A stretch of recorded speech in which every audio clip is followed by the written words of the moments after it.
It's something that hasn't been built in Manitou Springs in more than half a century. I'm Noah Kaplan with News 5, and I learned how close the city is to seeing construction of a multifamily housing development on this site and the purpose it would serve.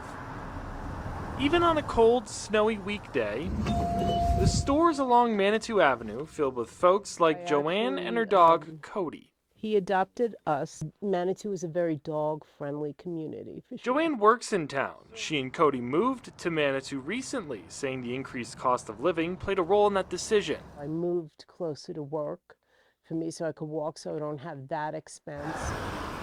Just down the road, a potential new living option for Joanne and others looking to live in the city. Manitou had actually gone down by about 200 people. Your population shrunk. It shrunk, yeah. Mayor John Graham voicing his support for this multifamily housing development that would go where the La Fun Motel used to be. Some of our shops and restaurants have trouble keeping people because if they have to drive to Manitou and then park, that becomes an issue.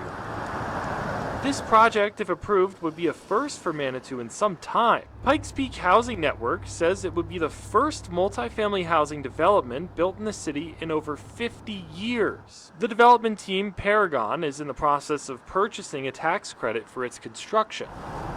Meantime, when it comes to parking, Graham says the city is prepared for more residents and added those who live closer in this instance won't need to drive into town. That's within our allowed density requirement.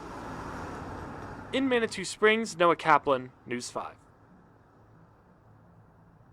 Looking ahead for you, Manitou Springs Mayor John Graham says if development teams qualify for the Affordable Housing Tax Credit, they would have enough money to move forward with the project.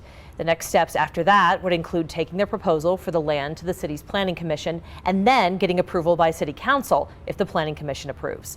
He says the entire process could take up to a few years, but we'll continue to stay on top of the story and bring you more as it develops.